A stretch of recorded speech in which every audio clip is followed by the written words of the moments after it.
Alam nashrah laka sadrak wa wada'na anka wizrak. Kalau kita lapang dada, ringan beban kita teh. Kenapa kadang-kadang punggung kita nih di sini tuh pundak kita rasanya kayak keras gitu kan ya. Kebanyakan pikiran. Pas kita dipijat, kenapa nih keras banget? Stres. Kenapa kok bisa stres? Dadanya sempit. Orang yang dadanya sempit, satu kesalahan orang aja udah bikin dia nyesek. Tapi kalau dadanya lapang, kesalahan-kesalahan orang itu gak bikin dia nyesek karena masih lapang. Kayak sebuah ruangan sempit, ditaruh satu barang udah sesek. Tapi kalau ruangannya luas, ditaruh banyak barang juga masih lapang, gor gitu. Naruh lemari beberapa masih lapang. Tapi kalau kamar mandi, taruh lemari satu udah gak bisa ngapa-ngapain kan ya. Jadilah syarhus sadar, berlapang dada dengan kesalahan orang lain kepada kita.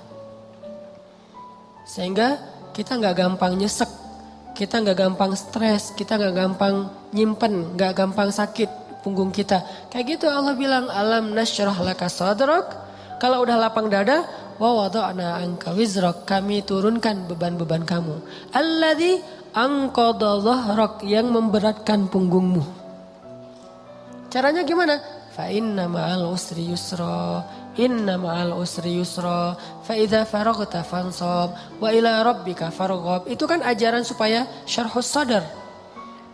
Pasti ada kebaikan di sini, pasti ada kebaikan di sini. Minta aja sama Allah, minta tolong kepada Allah, maafkanlah dia supaya kita enggak anqadha dhahrak, enggak memberatkan punggung, enggak jadi berat sendiri gitu.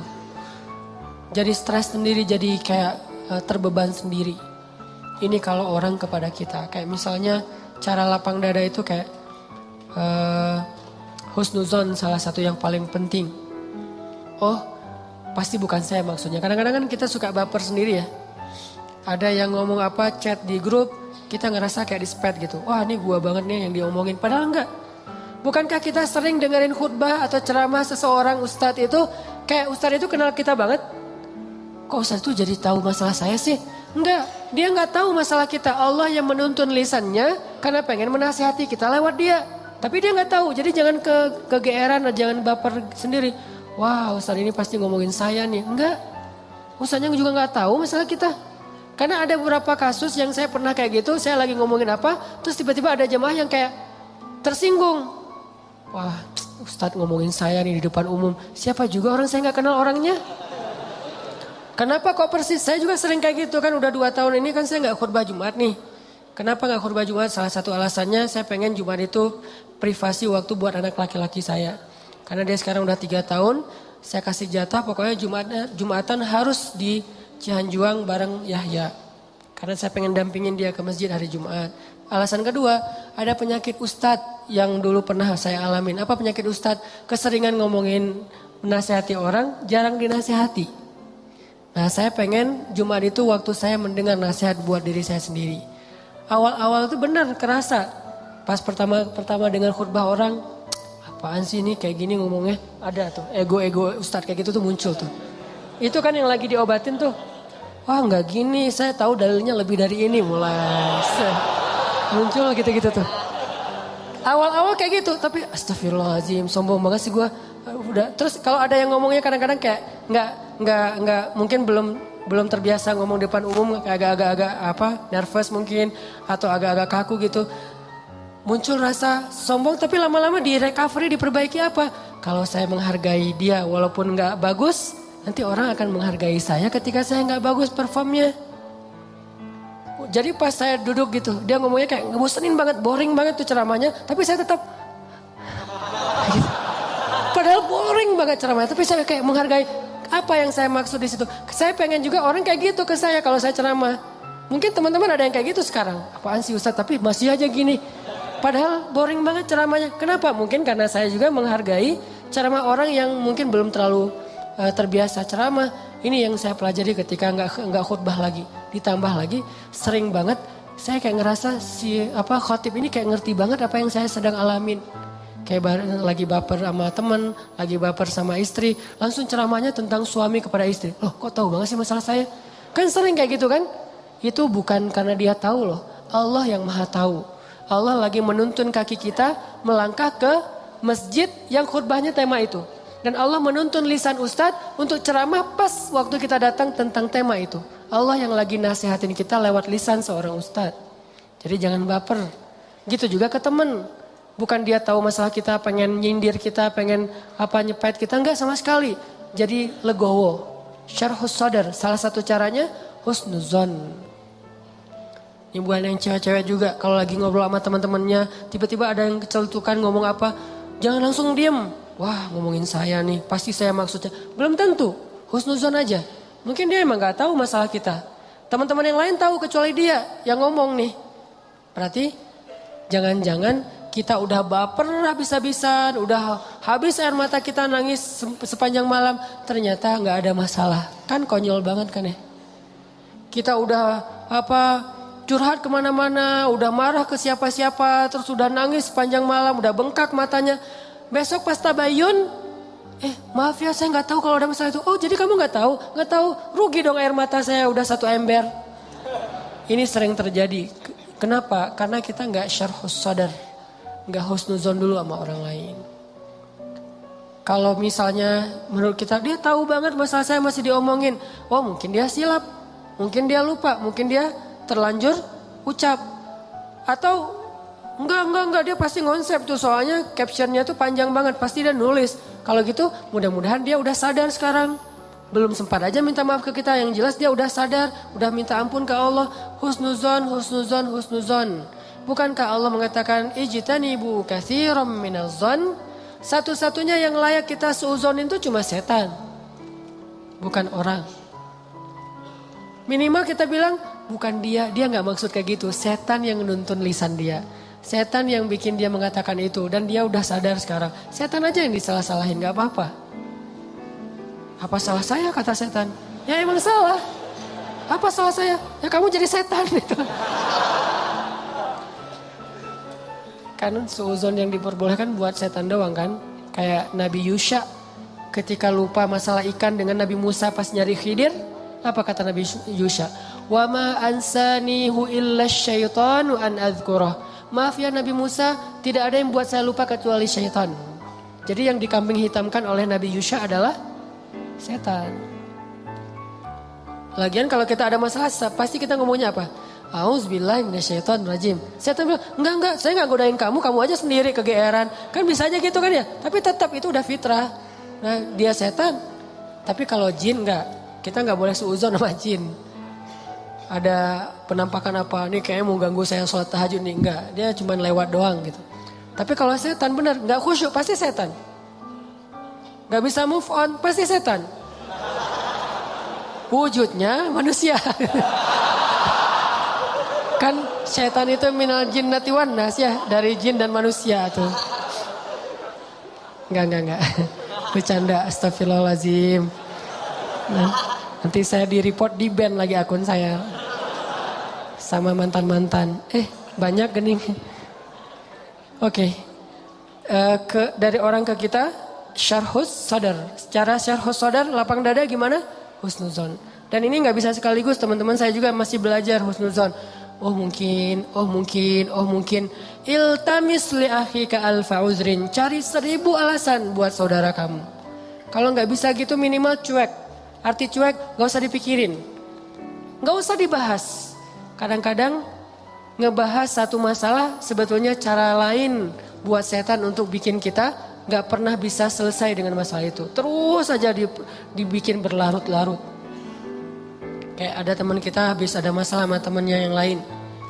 Gak usah dibahas sama kita. Kemarin gimana masalahnya udah beres? Jangan ditanya, udah aja lupain.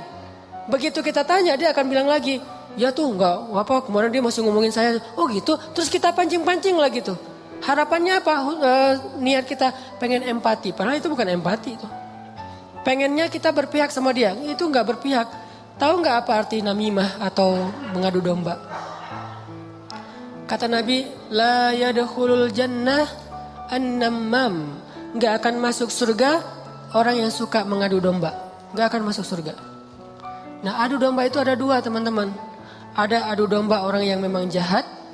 Ada adu dombanya orang soleh. Orang soleh juga bisa mengadu domba. Gimana caranya? Kalau orang yang gak soleh mengadu domba, dia sengaja membuat fitnah di antara dua orang sehingga mereka jadi baperan, jadi putus silaturahim. Ini nggak soleh. Insya Allah kita nggak akan kayak gitu. Saya yakin nggak ada niat kita ngadu domba orang. Tapi kita mungkin banget terjebak di adu domba yang kedua. Adu dombanya orang soleh nih. Gimana ngadu dombanya? Nih saya kasih contoh. Si A ngomongin si B di depan kita. Tapi nggak sampai kan ke si B. Kita yang dengar, si B nggak dengar. Misalnya kayak dia lagi ngejapri kita, yo dia gini. Kita akan yang tahu. Terus kita capture, kita forward ke si B. Ini aku bukan mau manas-manasin ya. Tapi ini cara jawabnya gimana nih, dia ngomong kayak gini tentang kamu. Kita capture, sakit hatilah si B. Oh ternyata dia ngomongin saya di belakang. Itu perumpamaannya kata para ulama. Si A manah si B, tapi gak kena, anak panahnya jatuh di lantai. Kita ambil, kita tusuk ke dadanya sambil kita katakan ini bukan dari saya lah, dari dia loh ya. Nih. Kayak gitu analoginya. Itu namimahnya orang soleh. Adu dombanya orang soleh. Jadi kita gak niat memfitnah. Kita niat pengen menyampaikan kebenaran, kita lagi empati, pengen tabayun. Gak usah tabayun kepada korban, tabayunnya kepada pelaku. Apa bukti kamu ngomong kayak gitu? Gitu, nanya ke pelaku. Jangan, bener gak yang dia omongin? Jangan, salah nih. Konsep tabayun itu bukan kepada korban yang dibicarain, kepada yang ngebicarain. Jadi kayak ada teman kita yang ngomong hal-hal yang gak benar, tanyanya balik ke dia. Apa bukti kamu ngomong kayak gitu? Kalau benar, gak usah disampaikan. Kita kebalik, dia ngomongin kamu kayak gini, bener gak? Nah, ini konsep tabayun yang akhirnya bukan tabayun jadinya, namimah. Udah jatuh tuh anak panah di lantai, kita ambil, kita tusuk. Ini bukan dari saya ya, dari dia. Dia terus ketusuk, makasih ya kamu udah nyampain anak panah ini ke saya. Dia emang gak bener nih orangnya. Padahal yang nusuk bukan dia loh, orang ini nih. Kan kita kadang-kadang kayak jadi akrab gitu dengan orang yang sering ngebukain sebuah masalah ke kita kan. Walaupun bikin kita bete, kita anggap dia kayak setia banget, berpihak banget sama kita, empati banget. Enggak, ini salah. Enggak kayak gini caranya. Harusnya kita bilang, kalau kamu tahu itu enggak nyaman buat saya, jangan disampaikan. Gitu harusnya.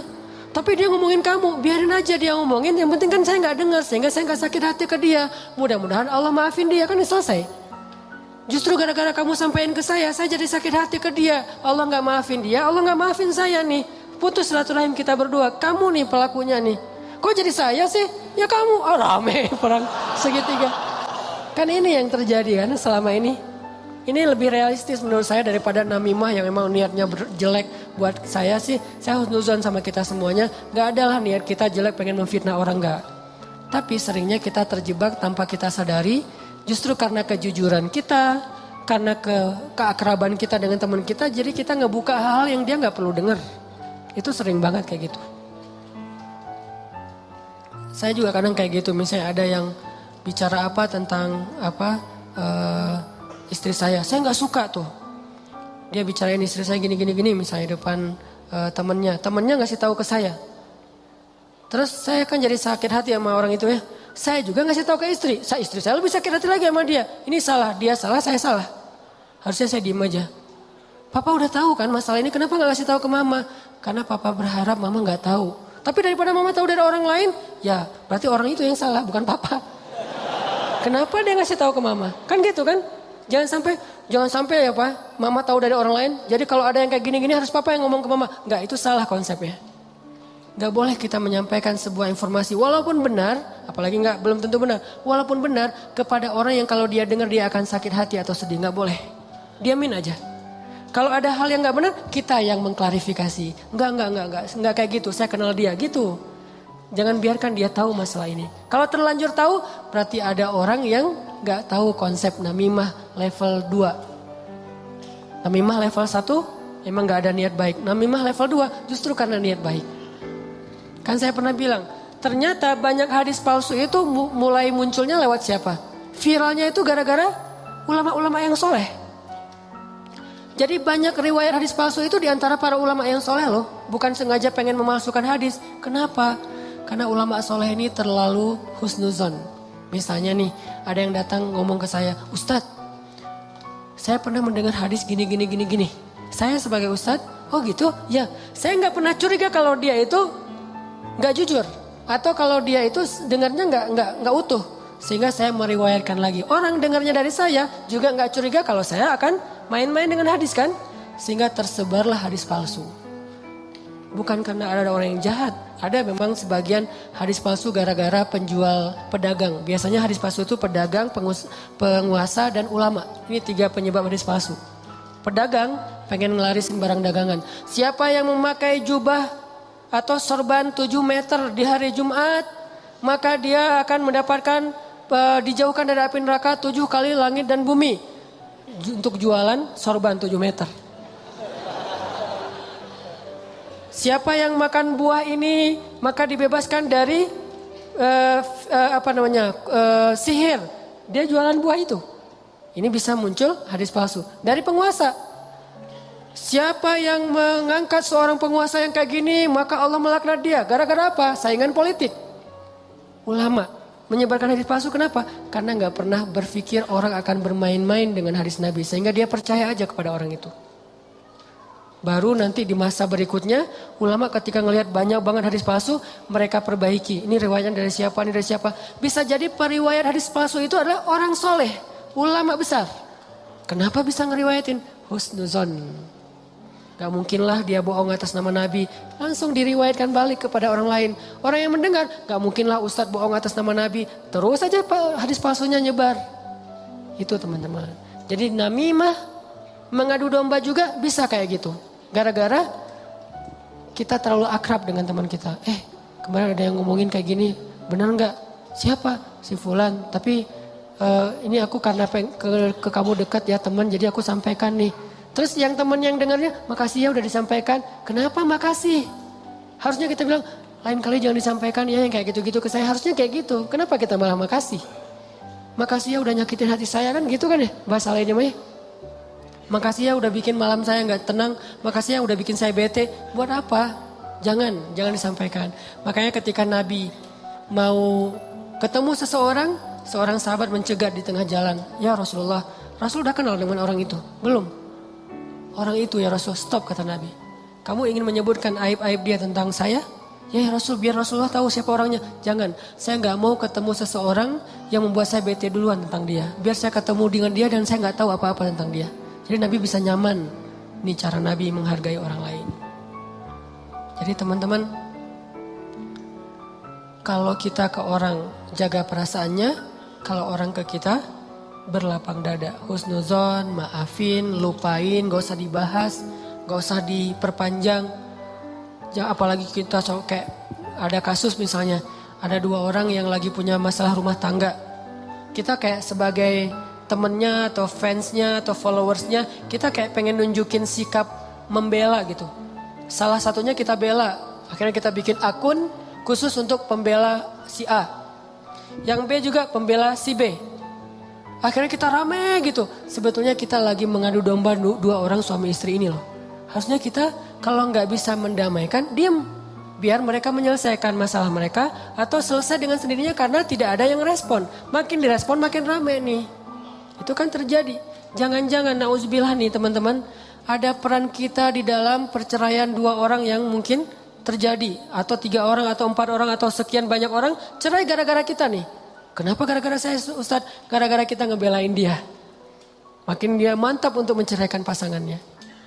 Benar juga ya kata kamu. Berarti saya harus menceraikan istri saya. Enggak, saya enggak nyuruh cerai ya. Tapi dia emang kayak gitu orangnya. Nah ini sering kayak gitu. Ke teman kita juga kayak gitu. Ke kantor, di kuliah, di persahabatan. Ini namimah teman-teman. La yadkhulul jannah an-namam.